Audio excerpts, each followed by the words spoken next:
By Lord Krishna's blessings, during the reign of the moralistic Maharaja Yudhishthir, the clouds showered all the water that people needed, and the earth produced all the necessities of man in profusion. Due to its fatty milk bag and cheerful attitude, the cow used to moisten the grazing ground with milk. The rivers, oceans, hills, mountains, forests, creepers in every season paid their tax quota to the king in profusion. Because of the kings having no enemy, the living beings were not at any time disturbed by mental agonies, diseases, or excessive heat or cold. Sri Hari, Lord Sri Krishna, resided at Hastinapur for a few months to pacify his relatives and please his own sister, Subhadra. Afterwards, when the Lord asked permission to depart, being embraced by Yudhishthir and others and receiving their obeisances, Lord Krishna got into his chariot. At that time Subhadra, Draupadi, Kunti, Mathura, Gandhari, Dara, Yuyitsu, Akraya, Nakula, Satyava, Bhimasena, Daumya, and Satyavati all nearly fainted because it was impossible for them to bear separation from Lord Krishna. The intelligent, who have understood the Supreme Lord in association with pure devotees and have become freed from bad materialistic association, can never avoid hearing the glories of the Lord, even though they have heard them only once. How then could the Pandavas tolerate his separation, for they had been intimately associated with his person, seeing him face to face, conversing with him, sitting and dining with him? All their hearts were melting for him. They looked at him without blinking their eyes, and they moved hither and thither in perplexity. The female relatives, whose eyes were flooded with tears out of anxiety for Krishna, came out of the palace. They could stop their tears only with great difficulty. They feared that tears would cause misfortune at the time of departure. While the Lord was departing from the palace of Hastinapur, different types of drums and flutes of different types sounded together to show him honor. Out of a loving desire to see the Lord, the royal ladies of the Kurus got up on top of the palace, and smiling with affection and shyness, they showered flowers upon the Lord.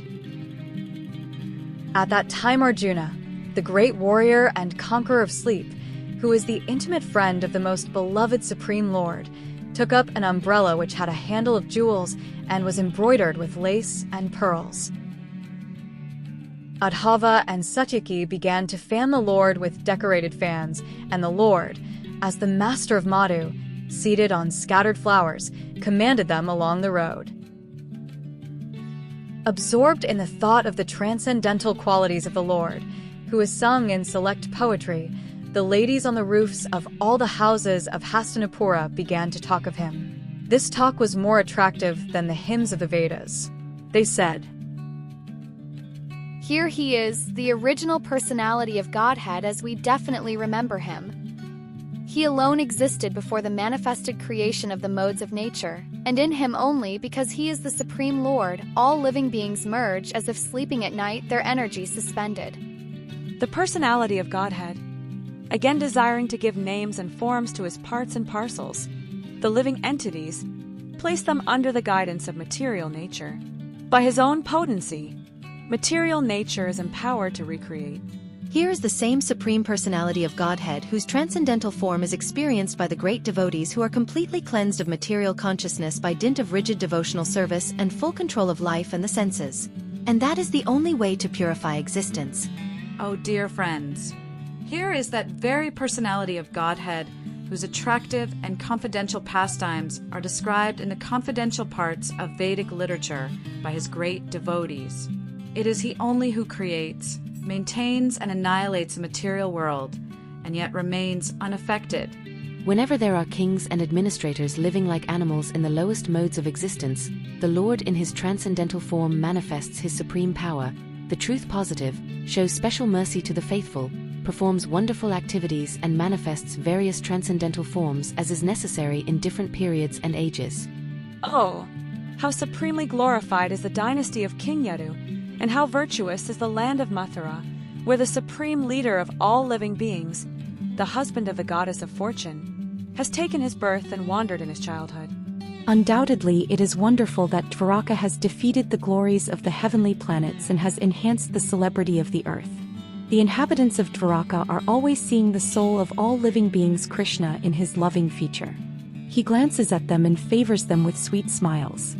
While the ladies of the capital, Hastinapura, were greeting him and talking in this way, the Lord, smiling, accepted their good greetings and casting the grace of his glance over them, he departed from the city.